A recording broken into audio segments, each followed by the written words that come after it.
Hello, my lovely friends, my lovely family. How are you? So, this is Sarah meeting you after so long. Did you miss me, guys? Oh, I really missed you a lot. It was my birthday, so I came after so long. Anyways, so I've come up with a very good tip. That is, it, I will talk about acidity today. You know what is acid reflux? What is acidity? What is stomach pain, stomach burning? What is indigestion? जब हम कुछ ज़्यादा खा लेते हैं हमें हमें कुछ बर्निंग सेंसेशंस होने लग जाती हैं. We get trouble in our pain. We get trouble in the stomach starts paining. तब हमें कुछ अच्छा नहीं लगता. हमें लगता है बहुत हैवी हो गया है पेट में, कुछ ज़्यादा खा लिया है. Starts irritation. We start getting some irritation in the stomach. कई बार हम किसी की फैमिली में जाते हैं, किसी के घर जाते हैं, किसी फंक्शन में जाते हैं, लोग कहते हैं और खाओ. बट उस टाइम ऐसा लगता है कि नहीं, अरे यार बस किसी को मार दे, अब ये बंदा चुप हो जाए. जो भी रिलेटिव है, कुछ होता है, हमें होता है यार ये बस कर दे अब प्लीज़ यार, खाया नहीं जा रहा. और ये मतलब कहाँ ठुसाई जा रहे और ठूस लो. पर उस टाइम जो हालत होती है ना, ये आई कैन अंडरस्टैंड. बहुत बुरी हालत हो जाती कि इतनी सी चीज़ खाने की भी अंदर स्वेलो करने तक की जगह नहीं होती है. उस टाइम क्या होता है, इतनी इंडाइजेशन हो जाती है. कभी वॉमिट करने को दिल करता है, वॉमिट भी नहीं आती है लेकिन पेट फूलता जाता है बलून की तरह. ब्लॉटिंग होती है, बहुत इंडाइजेशन फील होता है. लगता है क्या करे, ना खाए बनता है ना निकालने बनता है बाहर. इतनी ज़्यादा इंडाइजेशन हो जाती है. नॉर्मल लाइफ में भी ऐसा होता है. Then what happens, we take कुछ डॉक्टर सजेस्ट करते हैं, you take capsules. If we go to allopathic doctors, they suggest you some kind of capsules which you have to take empty stomach, or some tablets, or a lot of medicines, allopathy medicines, which I usually refrain to take these kind of medicines because I have many side effects of these allopathy medicines, which even I stop people to take allopathy medicines. They have got many side effects. Usually we should not take allopathy medicines, we should avoid that. Rather than taking allopathy medicines or antibiotics, we should go for homeopathy because they don't have any kind of side effects. Now, allopathy इससे क्या होता है, they spoil our body, they spoil because उनके extra इतने side effects होते हैं. एक चीज़ ठीक होती है तो कोई दूसरी चीज़ पे वो इफेक्ट करते हैं. This happen with me actually. So उससे अगर जैसे स्टमक में प्रॉब्लम हुई है, एक्स्ट्रा खा लिया, इंडाइजेशन से क्या होता है, प्रॉब्लम हो जाती है, हार्ट बर्न होता है. प्रॉब्लम ऊपर होती जाती है, हार्ट तक पहुंचती है, हार्ट बर्न होता है. एसिडिटी की प्रॉब्लम हो जाती है, एसिड रिफ्लक्स होता है. केवल लगता है खाना, मतलब आपको बर्ब्स आते हैं, होता है ना ऐसे बर्ब्स, लाइक खट्टे डकार. एसिडिटी रिफ्लक्स होता है. बर्ब्स आने लग जाते हैं, लाइक खट्टे खट्टे डकार आते हैं, जिससे खाना ऊपर से गले से बाहर निकल जाता है. एसिडिटी प्रॉब्लम हो जाती है. एसिडिटी प्रॉब्लम होने से के बाद गले में क्या होता है, आपके के बाद जख्म भी हो जाते हैं, वुंड्स भी हो जाते हैं एसिडिटी से.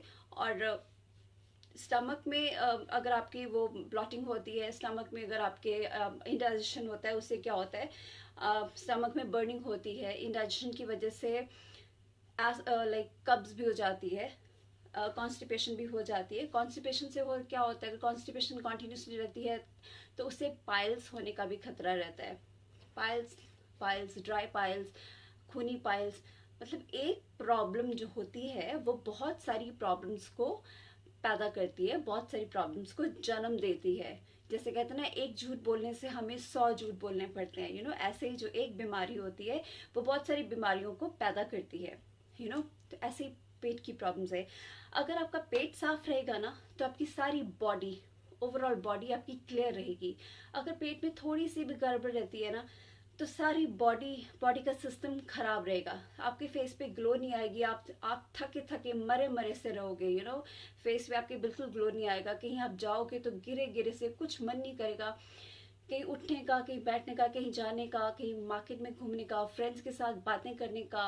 कहीं पे भी जाने का कहीं मन नहीं करेगा, कहीं मार्केट में जाने का, किसी फंक्शन पे जाने का, कहीं you won't feel like going anywhere out of the house. You won't feel like going out of the house even.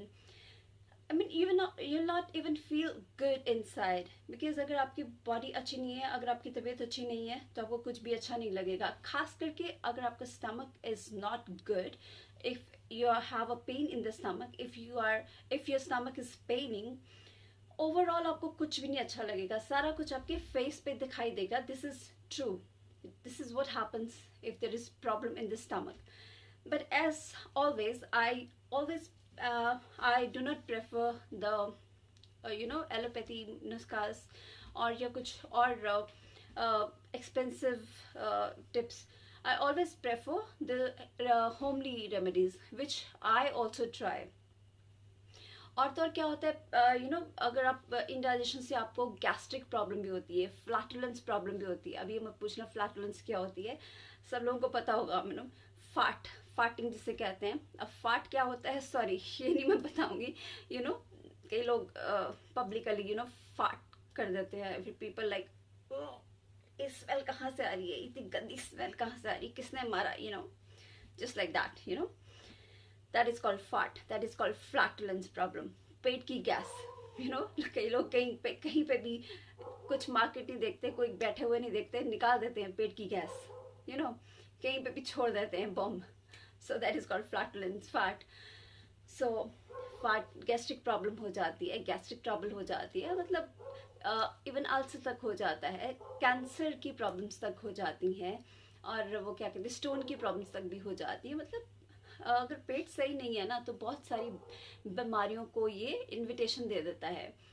इससे कई सारी प्रॉब्लम्स हो जाती है. अगर हमारा पेट सही नहीं रहता, फैटी लिवर की प्रॉब्लम हो जाती है, क्योंकि पेट सही नहीं रहता, लोअर एब्डोमेन की तरफ प्रॉब्लम पहुंचती है, फिर पहुंचते पहुंचते ऊपर हमारे लिवर की तरफ, हमारे हार्ट बर्न की तरफ, हमारे चेस्ट की तरफ, हमारे लिवर की तरफ, फिर एसिडिटी, एसिड रिफ्लक्स, मतलब सारी ये प्रॉब्लम्स बहुत ज़्यादा होती हैं. तो उसके लिए I will give you very very good homely remedies, सस्ती और टिकाऊ, नॉट लाइक चाइना. और ये बहुत अच्छी है. आप मतलब जब भी आपको पेट में प्रॉब्लम लगे, थोड़ी सी भी एसिडिटी लगे, जैसे बाहर से कहीं आप आए हैं प्रॉब्लम है, पहली बात ये होती क्यों है, एसिडिटी की प्रॉब्लम होती क्यों है. अगर हम बाहर का कुछ तला भुना खा लेते हैं, या कुछ ज़्यादा अच्छी मतलब मिट्टी वाली या साफ़ चीज़ नहीं खाते, सफाई वाली चीज़ें नहीं खाते हैं, या कुछ ज़्यादा मिर्ची वाली चीज़ खा लिए, तला भुना ज़्यादा खा लिया. पहले तो ट्राई टू अवॉइड तला भुना, ज़्यादा तला भुना नहीं खाना, मिर्ची वाली चीज़ कम खाइए. उससे आपको एक मतलब अगर कुछ ऐसी ज़्यादा चीज़ें खा ली, अगर इंडाइजेशन हो भी गया है, या हार्ट बर्न हो रहा है, पेट में जलन, लाइक पेट में आपको इरिटेशन हो रही है, पेन हो रही है, कुछ नहीं करना है. आपने फ्रिज में से ठंडा दूध निकालना है, राइट. ठंडा दूध निकाल के, ठंडा दूध तो फ्रिज में हमारे पड़ा ही होता है, ठंडा दूध निकाल के उसको एज इट इज़ एक गिलास पी लेना है. उसमें कोई चीनी नहीं डालनी, कुछ नहीं डालना, एज इट इज़ निकाल के आपको पी जाना है. That is a very good remedy. That is very good for the digestive system. That is good for digestion, right.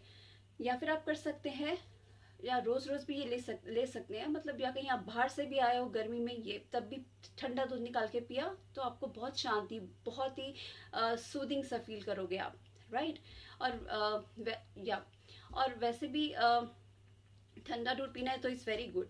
या फिर आप ये कर सकते हैं, थोड़ा सा आधा गिलास ठंडा दूध और आधा गिलास ठंडा पानी, इनको मिक्स करके कच्ची लस्सी बन जाती है दूध की, आप उसको पी सकते हैं, राइट. एक कच्ची लस्सी से बना के, तो दैट इज़ ऑल्सो गुड. ये तो समर्स के लिए तो वैसे भी गुड होती है. जैसे समर्स में कई बार लू लग जाती है, गर्मियों में प्रॉब्लम होती है, आप इसको ऐसे दूध की कच्ची लस्सी वैसे भी पी सकते हैं. But don't put sugar in that, right. You have to take it without sugar. Either take 1 glass of cold milk, right, as it is, or you can take half glass of cold milk and half glass of cold water. Mix the equal quantity and have it, right. That is good thing for indigestion, क्योंकि इसमें बहुत सारा calcium होता है दूध में, तो ये वैसे भी आपकी इंडाइजेशन को बहुत अच्छे से ख़त्म करेगा. That is very best thing. And second thing, fenugreek seeds. Fenugreek seeds is like सौंफ, हरी सौंफ, मीठी सौंफ नहीं, और वो जो बच्चों वाली मीठा ऊपर लगा होता है कुछ, वो वाली सौंफ नहीं, द प्योर ग्रीन सौंफ, जो बीज होते हैं ग्रीन सौंफ के। You have to take it every time after the meal. वो हमारे डाइजेशन को बहुत अच्छा करती है। या फिर आप खाने के बाद उसको ठंडे दूध के साथ भी ले सकते हैं, राइट। सौंफ बहुत अच्छी होती है हमारी बॉडी के लिए, उसको खाने के साथ ठंडे दूध के साथ अगर आप लोगे, that is very good for the body. And third thing, that is basil leaves. Basil leaves, that is tulsi. Tulsi हर घर में होती है, ठीक है। लोग इसको पूजते भी हैं, बिकॉज इंडिया में तो लोग तुलसी की पूजा करते हैं। So tulsi is available in, tulsi plant is available in every home. So अब रोज़ 2 3 4 पत्ते तुलसी के डेली चबाइए, डेली लीजिए। That is very good for the immune system. Health wise, it's very good for the body. It's very good for the immune system. It's a boon for the body. आपको वैसे भी कभी कोई disease पास में नहीं आएगा, जैसे अभी कोरोना फैला हुआ, तो वैसे भी आप लोग कई तुलसी ड्रॉप्स देते हैं, काढ़े में तुलसी भी डालते हैं, जैसे कोई काढ़ा बनाते हैं तुलसी ड्रॉप्स भी उसमें डालते हैं। So tulsi is very good for your immune system, that increases your immune system, that enhances your immune system. So if you take 3 4 tulsi leaves daily, it enhances your immune system. So it is good for your digestive system as well, right? So ये तीनों चीज़ें आपके digestive system के लिए best हैं. So you can take either one of that. ठंडा दूध तो है ही है, बहुत अच्छा है। ये तो गर्मी में अगर लू भी लग जाए तो भी आप ठंडा दूध ले सकते हैं। ये तो बहुत ही बेस्ट चीज़ है, राइट। और खाने के बाद अगर आप ठंडा, वैसे भी अगर हार्ट बर्न हो रहा है, गैस्ट्रिक प्रॉब्लम है, गेस्ट्राइटिस है, आपको पेट में इरिटेशन हो रही है, अगर लाइक जलन हो रही है पेट में, एसिड रिफ्लक्स हो गया है, ब्लॉटिंग है, इरिटेशन है, कुछ भी है, तो अब ठंडा दूध तो अवेलेबल होता ही होता है। अगर तुलसी भी अवेलेबल नहीं है, सौंफ भी अवेलेबल नहीं है, तो दूध तो हमारे फ्रिज में होता ही है, ठंडा दूध। So do take that and keep your acidity away. All right. So do this remedy, right? If you have this problem, then tell me if you got relief with that. And as usual, do watch my full video till the end. And if you have any problem, if you have any other problems, you can share with me. And also you can write to me in the comment section. Don't forget to write me in the comment section, right? And also press the bell button so that you can get the latest updates, right, about the beauty tips and the other videos, about the other videos and all, right? And also do write me in the comment section for anything, okay? So till then, take care of yourself. Love you guys. Bye bye.